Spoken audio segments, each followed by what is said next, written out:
오늘 설교의 제목은 이제 세상이 달리 보인다라는 제목으로 하나님 말씀을 나누려고 합니다.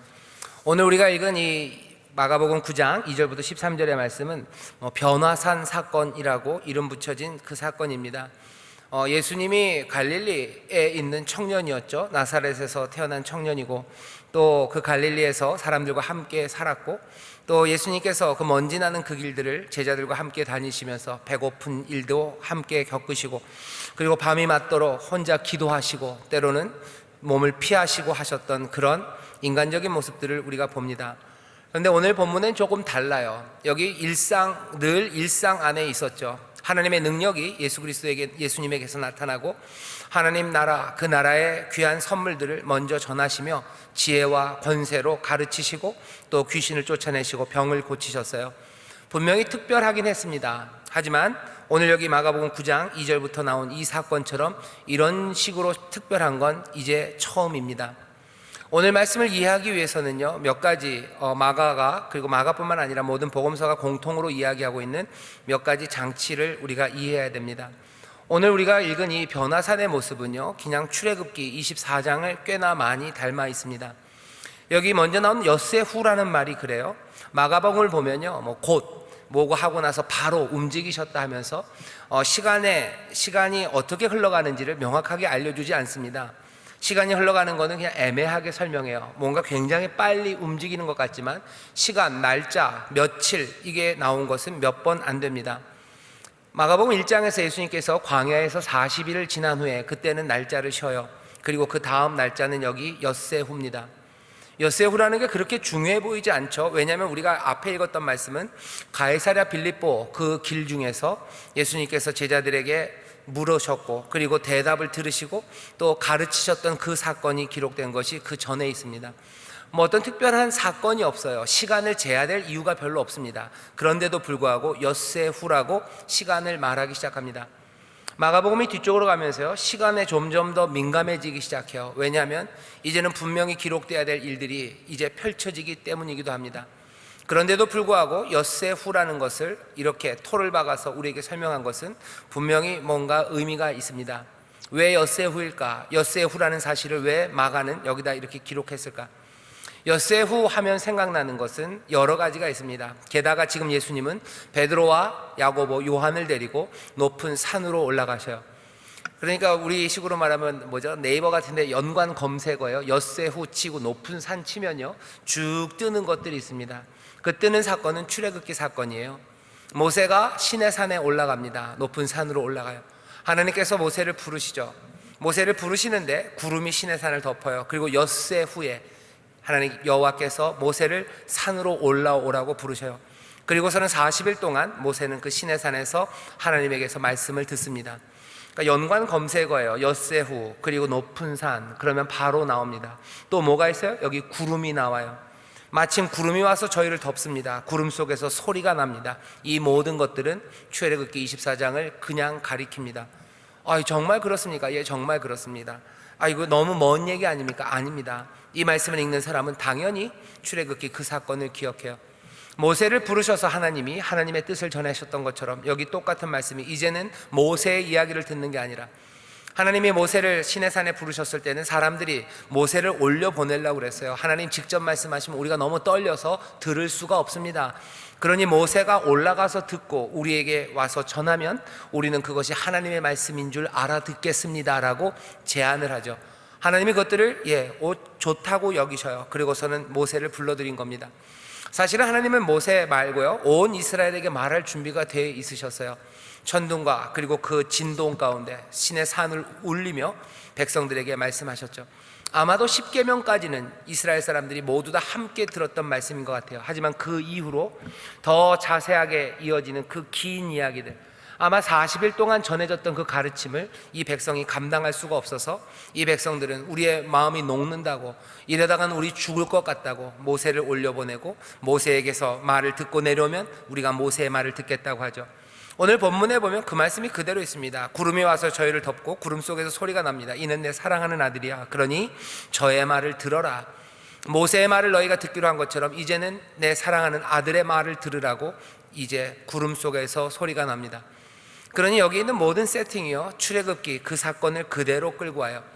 여기 하나님의 백성들 이스라엘, 그들을 시내산에 부르셔서 하나님의 위대한 역사와 그 구원의 일들을 시작하는 그 자리, 바로 그 모습 그대로 지금 이 높은 산에 예수님은 제자들을 데리고 올라가시고, 거기에서 하나님의 영광은 드러나고 또 저의 말을 들으라는 그 음성이 들려옵니다. 그러니 오늘 이 말씀은요, 시내산에서 이스라엘 백성들에게 하나님의 뜻을 전했던 것처럼 여기 있는 것은 하나님의 뜻을 지금 전하려는 그 장면입니다. 도대체 전하려는 하나님의 뜻은 뭘까? 모세가 40일 동안 올라가서 들었던 그 구약의 토라의 긴 말씀이 아니고요, 오늘은 그 긴 말씀들을 하나로 축약합니다. 뭐라고요? 그냥 너희는 내 사랑하는 아들의 말을 들어라요. 아들이 말할 거다, 아들이 말하는 거 들어라, 지금 얘기하시는 겁니다. 아들이 도대체 무슨 말을 했습니까? 지난주, 지지난주에 읽었던 8장의 말씀이에요. 주는 그리스도시다 라는 그 고백에 대해서 예수님이 고개를 끄덕이셔서 맞아, 나는 그리스도 메시아로 이 땅에 왔다고 얘기하시죠. 그리고서는 바로 전하기 시작하시는 말씀이, 내가 고난을 받아야 되고, 메시아는 고난받고, 메시아는 장로들과 그리고 대제사장들, 서기관들에게 버림받아 죽임을 당할 거라고 말했어요. 하지만 베드로는 그 말을 듣지 않습니다. 그럴 수 없을 거라고 얘기해요. 그 길을 따라오라고, 자기 십자가를 지고 나를 따르라는 그 말에 제자들은 고개를 갸우뚱해요. 하늘에서 들리는 음성은, 아니, 너희들 생각 말고 사랑하는 내 아들이다, 너는 저의 말을 들어라, 그 예수의 말을 들어라 라는 그 음성이 들려오는 겁니다. 오늘 그래서 이 말씀은요, 놀라운 사건이지만 우리에게 전해지는 메시지는 분명해요.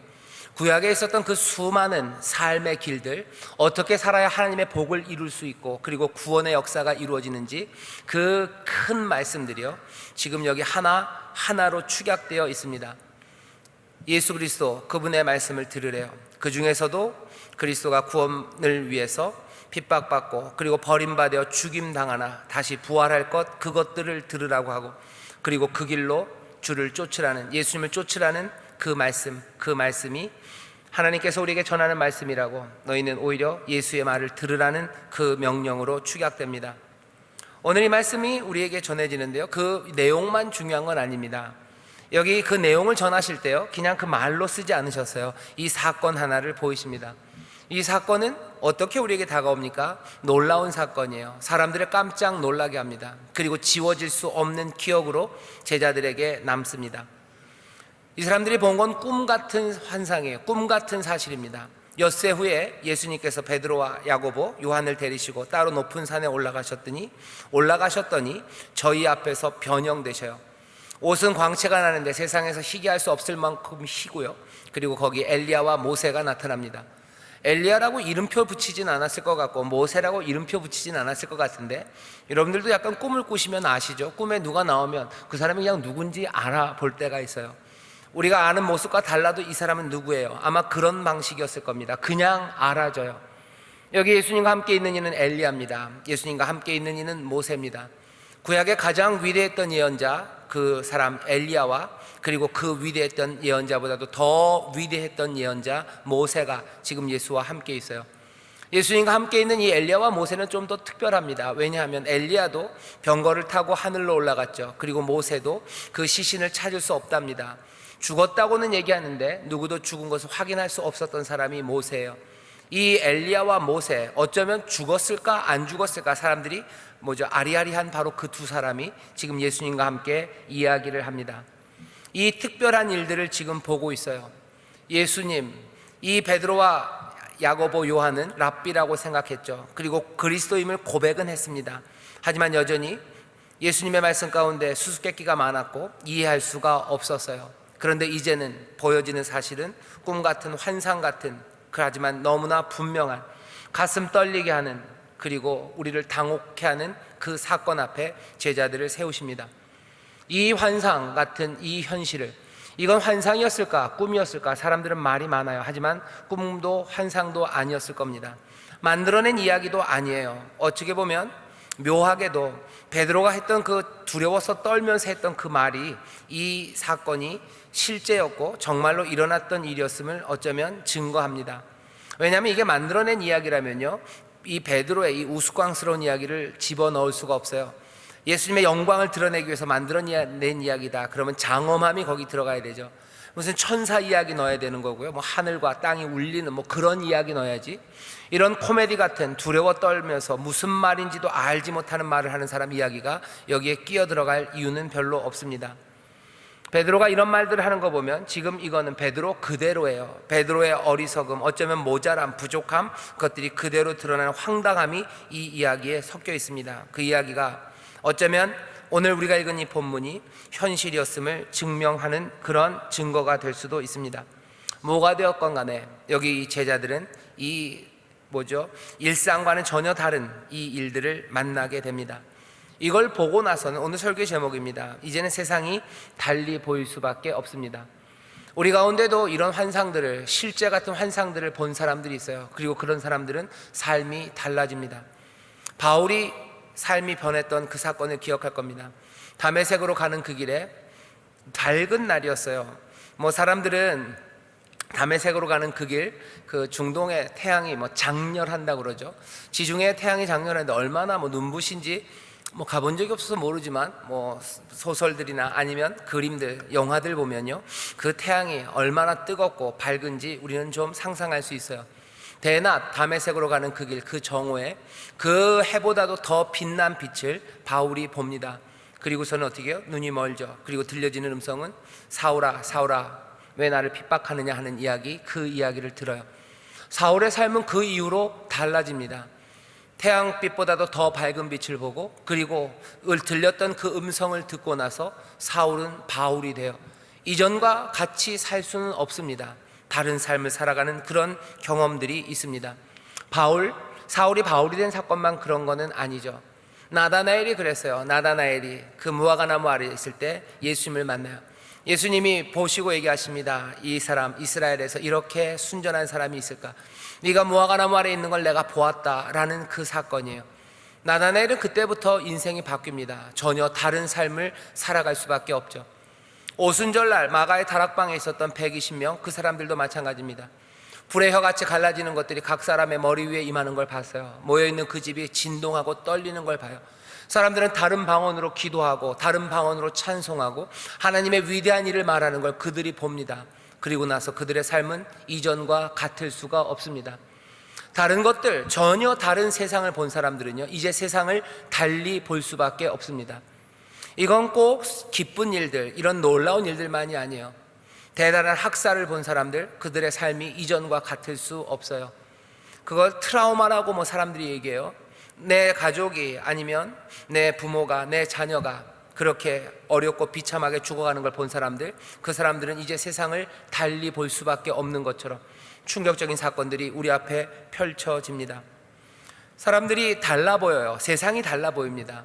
전에는 세상에 우리만 있는 줄 알았다가도 어디 여행을 가가지고요, 저도 좀 보고 싶은데 무슨 오로라 이런 걸 본 사람들이 있어요. 오로라 본 사람 있으신가요? 오로라 같은 거 극광이라는데, 오로라가 막 이렇게 물결치는 그 총천연색의 하늘이 펼쳐지는 것들을 보면 그 다음부터 하늘이 달라 보일 겁니다.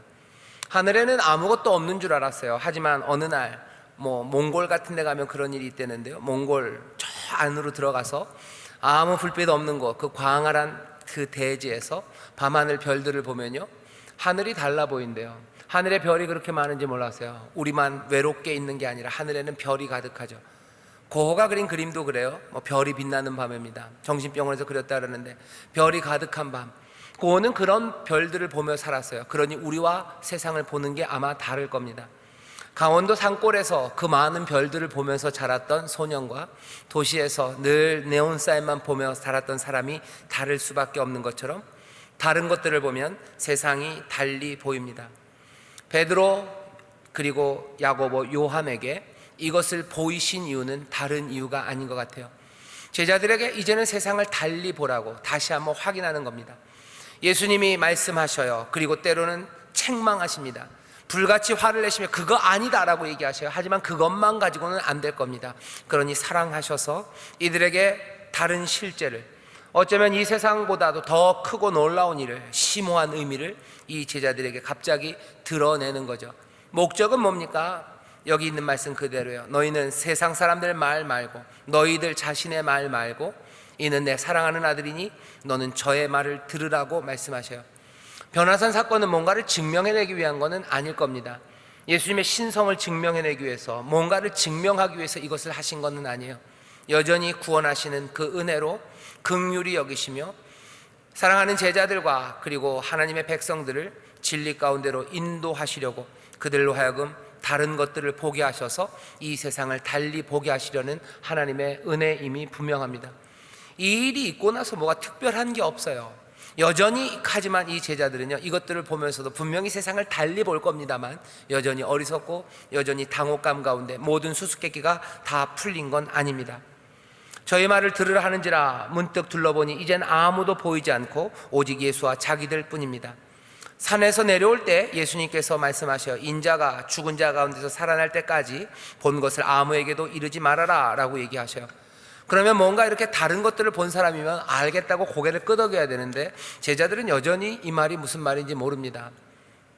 그리고 모를 수밖에 없습니다. 왜냐하면 이 제자들이 알고 있는 부활이라는 건 종말에 일어나는 부활이에요. 세상의 마지막에 하나님께서 모든 의인들을 다 일으켜 세우실 거예요. 그러니 부활이 있다는 얘기는요, 세상이 끝난다는 이야기입니다. 세상이 끝나요. 그때는 뭐 얘기하고 자시고 할 게 없을 거라고 생각합니다. 그런데 예수님이 뭐라고 얘기하셔? 예수님의 말을 들어보면 그런 거예요. 인자가 죽은 자 가운데 다시 살아나는데 부활하실 건데요, 부활하고 나서도 우리가 이 얘기를 전할 만한 사람들이 여전히 남아있고요, 여전히 세상이 끝이 아닌 것처럼 얘기하시는 거죠. 그러니 제자들은 혼란스럽습니다. 부활? 그건 종말에 일어날 일 아닌가? 종말, 세상의 끝인데 그 다음엔 다른 차원이 열려야 될 텐데 평범한 삶, 그런 건 없을 텐데 우리가 누구에게 얘기하고 자시고 할 필요가 있을까? 도대체 이 말은 무슨 말일까 하는 겁니다. 인자가 부활한다는 말도 이상해요. 만약에 부활한다면 그건 종말에 모든 의인을 일으키시는 일인데 어떻게 인자, 예수님 한 사람만 일어날까? 그것도 여전히 수수께끼고 무슨 말인지 이해가 되지 않습니다. 그러니 묻는 거죠. 저희가 산에서 내려올 때 예수께서 경계하시되 인자가 죽은 자 가운데서 살아날 때까지 본 것을 아무에게도 이르지 말라 하시니 저희가 이 말씀을 마음에 두며 서로 문의하되 죽은 자 가운데서 살아나는 것이 무엇일까? 우리가 알고 있는 그 죽은 자 가운데 살아나는 그 부활일까? 종말에 모든 의인들을 하나님이 일으켜 세우시는 그 부활을 말하시는 걸까? 이게 도대체 뭘까? 제자들은 여전히 그 수수께끼 가운데 헷갈려 합니다. 이에 예수께 묻자와 가로되 어찌하여 서기관들이 엘리야가 먼저 와야 하리라 하나이까? 궁금한 거 물어보는 거예요. 엘리야가 먼저 와야 된다고 하는데요, 그러면 그 부활, 그 전에 엘리야가 옵니까? 예수님의 대답은 엘리야가 과연 먼저 와서 모든 것을 회복하거니와 어찌 인자에 대하여 기록하기를 많은 고난을 받고 멸시를 당하리라 하였느냐? 엘리야가 온다고 해서 모든 것들이 끝나는 건 아니지 말씀하셔요. 그리고 엘리야가 이미 왔다고 얘기합니다. 제자들의 생각을 또 조금은 고쳐주셔요. 엘리야가 오는 거 맞아. 그리고 엘리야는 이미 왔어요. 종말에 엘리야가 온다고 했지. 그러니 엘리야가 이미 왔습니다. 이제 남은 건 뭐예요? 정말 그 앞에 있는 사건 하나, 인자가 예수님이 말씀하신 것처럼 고난을 받고 멸시받고 죽었다가 다시 살아나는 그 일만 남았습니다. 예수님이 하시는 말씀이에요. 엘리야가 이미 왔어요. 그러니 이제는 메시아가 감당할 일만 남았습니다. 죽는 일만 남았어요. 고난받는 일만 남았어요. 그리고 예수님은 이 일을 이미 제자들에게 말씀하셨고 또 거기서 더 나아가서 제자들에게도 그 길로 따라오라고, 자기 십자가를 지고 나를 따르라고 말씀하셨습니다. 오늘 본문은 여기에서 끝나요. 이 이야기가 오늘 우리에게 주시는 말씀입니다. 이 말씀 가운데서 우리는 지금 여태까지 설명하면서도 말씀을 드렸지만 깨달을 게 분명히 있습니다. 먼저는 하나님의 은혜예요. 그리고 예수님의 귀하신 은혜입니다. 그 은혜는 우리로 하여금 계속해서 진리 앞으로 나오도록 놀라운 일들과 그리고 새로운 일들을 우리 가운데 주십니다. 다른 것들을 보게 하시는 것, 몇 주 전에 설교하면서 얘기했어요. 꿈과 환상, 그리고 기적과 이사, 그리고 병을 낫게 하시는 그 모든 능력들, 그것들을 대해서 미리 포기하실 일이 아니에요. 여기 환상 같은 사건입니다. 꿈 같은 일이에요. 다른 것들을 보게 하십니다. 전에 볼 수 없었던 것들을 보게 하셔요. 이유는 뭡니까? 이 사람들을 자랑하게 하려는 것도 아니고 이 사람들에게 좋은 추억을 만들어 주려는 것도 아니에요. 이 사람 베드로와 야고보, 요한, 하나님의 백성들, 이 예수님의 제자들이 예수님의 말씀을 듣게 하시려고, 그 진리를 받아들이게 하시려고, 하나님의 놀라우신 말씀과 그 구원의 역사의 길이 어디로 가는지 이 사람들에게 보이시려고 이 은혜를 지금 주신 겁니다. 환상은 은혜입니다. 그리고 꿈도 은혜입니다. 우리가 일상의 실제 말고 다른 것들을 보게 하실 때가 있어요. 지난번 주일 설교에도 말씀드렸지만 모두가 그것들을 다 보는 건 아닙니다. 하지만 이것들이 없다고 말할 것은 아니에요. 모두가 본 건 아니죠. 예수님의 제자 중에서도 셋만 데리고 올라가셨어요. 그리고 이 사람들에게는 이것들을 보입니다. 나머지 제자들에게 왜 안 보이셨을까? 그건 물을 일은 아닙니다. 하나님의 은혜가, 주님의 은혜가 이들에게 임한 거죠. 이들은 이제 다른 세상을 보았으니 세상을 달리 보기 시작해야 할 겁니다.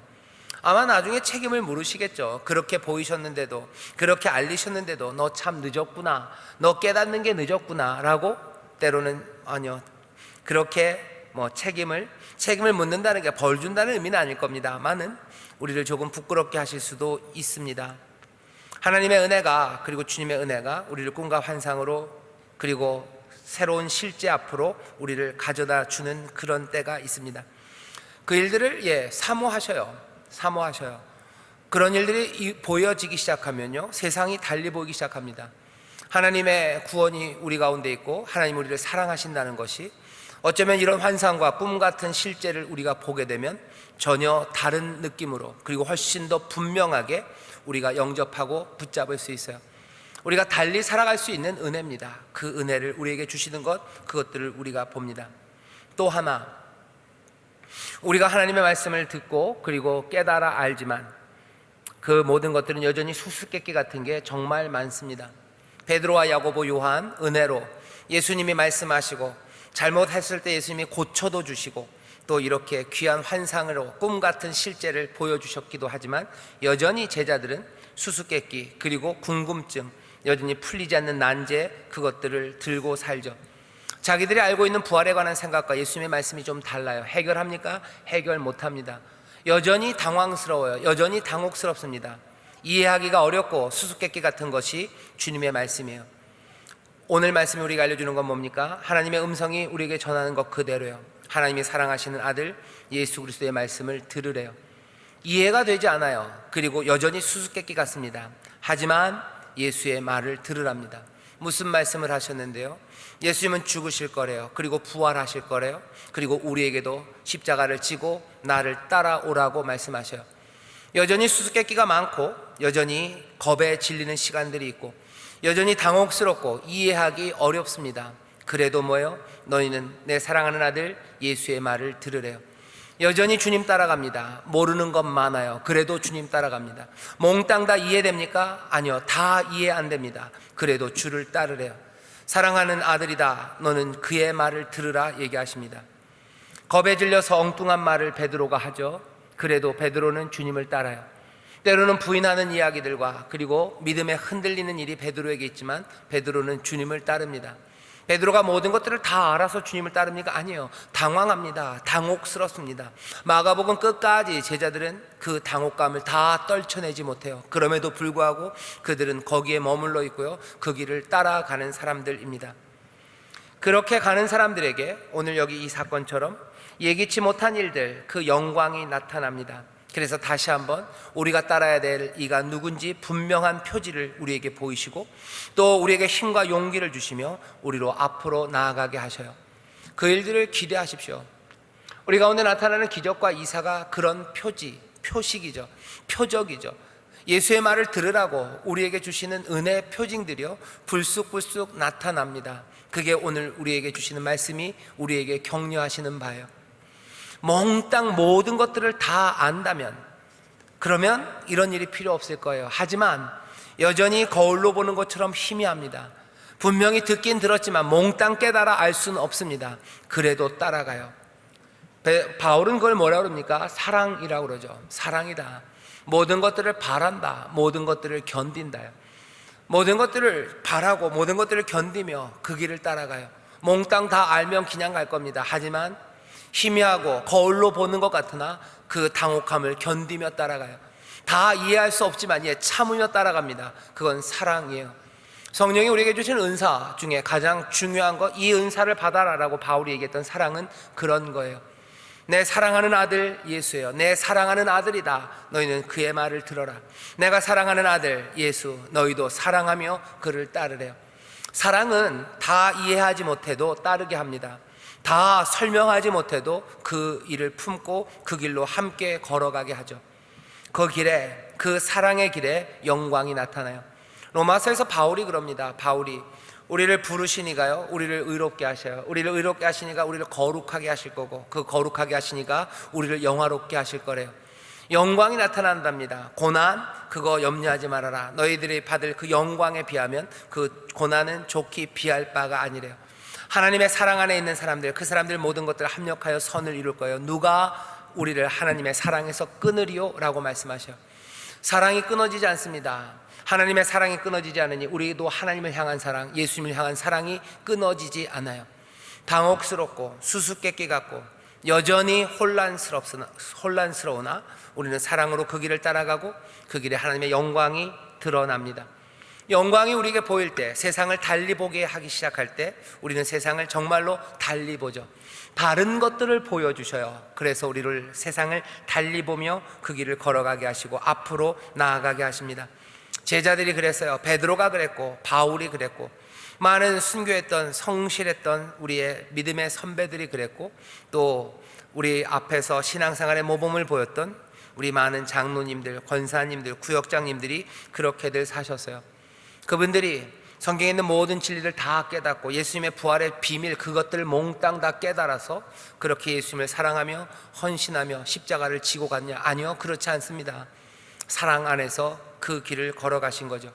사랑 안에서 그 길을 걸어가실 때 모든 것들을 합력하여 선을 이루게 하신 하나님의 영광도 보고 나타나는 은혜의 표징 그것들도 보고 기적과 이사가 표적으로 나타난 것들을 보며 한 걸음 한 걸음 기쁨과 감사함 가운데 그 길을 걸어가요. 그 표적이 뜸할 때도 있었고 그 영광이 찬란하게 빛날 때도 있어요.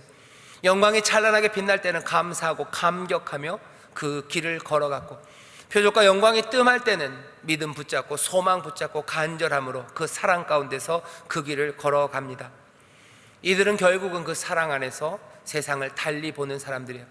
얼핏 보았던 하나님의 선물들 그 영광을 기억하며 그것들을 마음에 품으며 세상을 달리 보고 걸어가죠.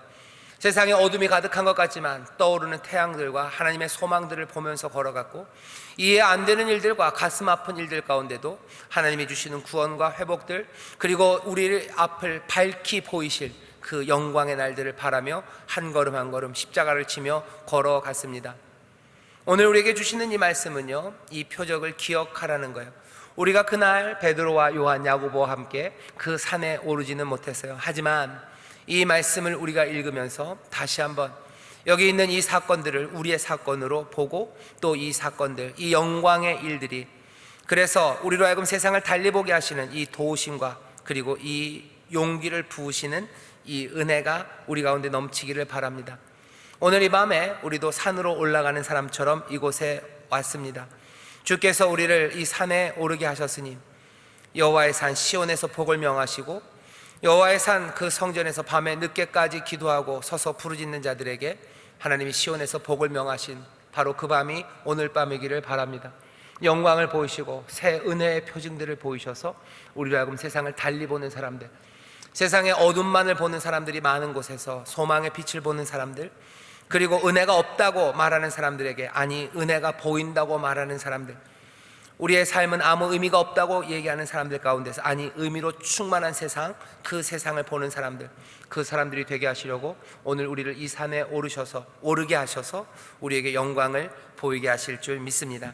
다시 한번 우리가 겁에 질리고 그래서 엉뚱한 말들하고 제대로 이해하지 못해서 뭔가 당혹감 가운데 고개를 갸우뚱할지라도 앞으로 나아가게 하시는 영광은 우리와 함께 하시고 또 우리에게 부으시는 사랑은 우리 가운데 충만하니 세상의 다른 사람들의 말이 아니라 예수 그리스도 우리 사랑하는 주님의 말씀을 들으며 한 걸음 한 걸음 앞으로 나아가는 여러분 되시기를, 주님만을 붙잡고 그 말씀만을 붙잡고 다 이해되지 않아도 다 설명 못해도 주님 따라가기 시작할 때 보혜사 성령님이 우리를 도우시고 또 하나님의 사랑은 우리 가운데 부어져서 이 생명의 길을 기쁨으로 서로 또 격려하며 걸어가게 하실 줄 믿습니다. 기도하겠습니다. 하나님 아버지 감사합니다. 주께서 베드로와 야고보, 요한 이 제자들을 데리고 높은 산에 오르신 것처럼 오늘 이 밤 하나님 정말로 이 하나님의 귀한 자녀들 예수님의 제자들을 이 산에 오르게 하신 줄 믿사오니 여호와의 전에서 아버지 하나님 늦게까지 부르짖어 기도하는 이들에게 하나님 복을 명하시고 그 영광의 광채를 보이시사 이제 세상을 누구보다도 달리 보는 이들이 되게 하시며 예수 그리스도 우리 사랑하는 주님의 말씀을 듣고 그 길만을 따라가는 앞으로 나아가며 또 나아가며 하나님이 주시는 은혜와 그 용기와 담대함을 얻어가는 하나님의 귀한 자녀들 되게 하여 주옵소서. 이들을 통하여 하나님 또한 용기를 얻는 이들이 있고 아버지 또한 이들을 통하여 하나님의 사랑을 깨달으며 하나님의 은혜의 표징들을 보게 될 이들이 넘치게 될 줄 믿사오니 하나님 이들이 표적이 되게 하시고 하나님 이들이 예수 그리스도의 길을 밝히는 등불들이 되게 하여 주옵소서. 감사드리며 예수님 이름으로 기도하옵나이다. 아멘.